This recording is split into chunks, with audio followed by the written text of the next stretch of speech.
This is the Blairing Out with Eric Blair show at the 2013 Vans Warped Tour, and I'm here with Outasight. Tell me about your music. Describe it. Sure, it's an eclectic mix for sure. It's hip hop and soul, and then there's some like dance kind of vibe in there. But you know, I grew up in New York and wanted to be a rapper, but also loved to sing. So I just kind of like decided to combine them, and just been doing that ever since. Rapping, singing, kind of putting it all together. Lyrically, what's your angle? Really positive. My lyrics really talk about just kind of like, you know, keeping your head up and just prevailing kind of stuff. Because like I was going through so much, like I went through like a lot of like record label and like industry crap. So like for a while I was like super depressed and super broke. So like I wrote about just being kind of like keeping my head up out of water and kind of sharing my experiences with that, and just, you know, staying positive, and you know, just really fun songs, you know what I mean, just good meanings for sure. Tell me about the journey on getting here, where you are right now. What have you been through?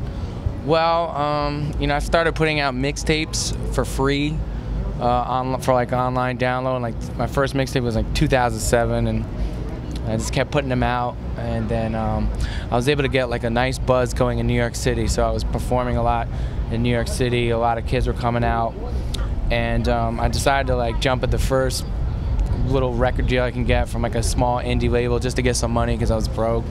And then I kept going, and that label sucked, and Warner Brothers at the time wanted to sign me, and so they took on the tall task of getting me out of this nightmarish deal. So I went through this process of like 9 months where I couldn't put out music, and I had no money, and it was just kind of like I had lawyers, and it was just like crazy. And amazingly enough, they stuck it out, and I signed to Warner Brothers, and then I was kind of on that label for a while, just kind of dicking around in the studio, putting out music, just trying to get back the buzz. And then things just started falling into place. I put out an EP that did really well, and then I had this song just kind of take off on a life of its own. In like 2011, 2012, it was a song called Tonight Is the Night.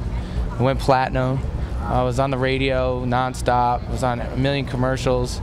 Got to see the world. Was able to buy a house. You know, just see all different kinds of shit. And then, you know, honestly, the bureaucratic side just gets weird. You know, all the people that I knew on that label left. So for me, I've just been on the road ever since, putting out music. Put out my album in December, and here now at Warp, just touring my ass off and having a blast, and getting to meet all the kids that have been supporting me all these years. What are you hearing from those kids? All good stuff, man. It's really been such a positive experience. It's my first Warped. I grew up going to Warped in Randall's Island in New York.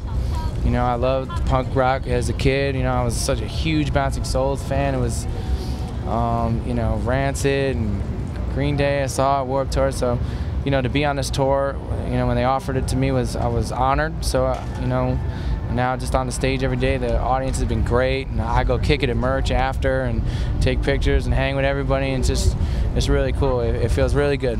Some of the highlights of your career so far for you? Well, you know, I've done some really cool stuff. I got a chance to perform as a guest on a show called The X Factor in front of like 20 million people. I got to do Jimmy Fallon. The Roots were my backing band, so that was amazing. That's just epic. Epic. Dude, I was fanning out like crazy. I'm a huge Roots fan, so experience I'll definitely remember for a long time. I mean, I look back and I saw Questlove playing the drums on my track. I was just like, yes. So, I mean, that was great. You know, I've been all over the world, all over Europe and Australia and Middle East, and I have a platinum plaque, you know. I mean, it's in my garage. I feel like it would be ridiculous to put it up in my wall, but I got a, you know, platinum plaque is a pretty awesome thing. How do you feel about, you know, maybe somebody like Britney Spears or Mariah Carey or Lady Gaga reaching out to you to co-write some tracks with them? Yeah, I would definitely do that. Really just because I would try and get them some real shit, because half the time, well, some of them got some good songs. Lady Gaga has some interesting songs. Oh yeah, it's a bug. Thanks, bro. Yeah. But I'm always interested. I'm really into just creating. So if we can get on a creative level, I'll be down for sure. Who do you think, besides yourself, who do you think are some of the great, innovative record producers and songwriters that are out there right now? Well, I wouldn't consider myself a great and innovative. I want to be, but I would never dub myself that. But I think right now, some of my favorites. I think Kanye West is the most innovative artist in hip hop's history, for sure. And I'm a big hip hop fan, so you know, he's #1 for me.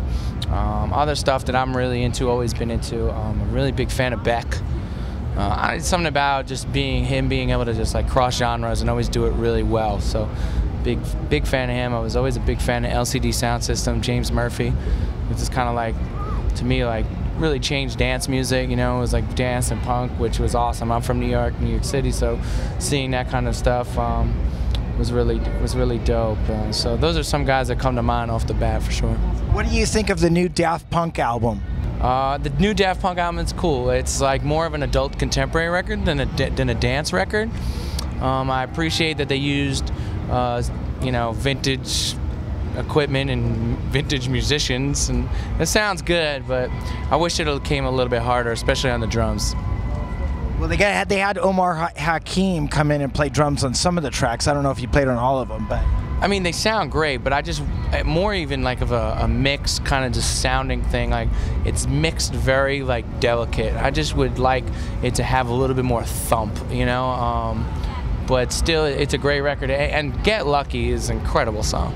So, what'd you think of it? You liked it? Yeah, I like what I'm hearing. I want to actually hear more of the album because I've only heard that one song. But because I heard there's some progressive stuff on the album too, and I want to hear the progressive stuff. Yeah, it's good. It's definitely worth checking out. What's next for you? Well, we're gonna do Warped, and just getting in the studio and working on the next album. I'm gonna put out a little free project with 5 songs for the summer. They're all like summertime songs for fans to download, and then I'm gonna try and put out a record for the fall.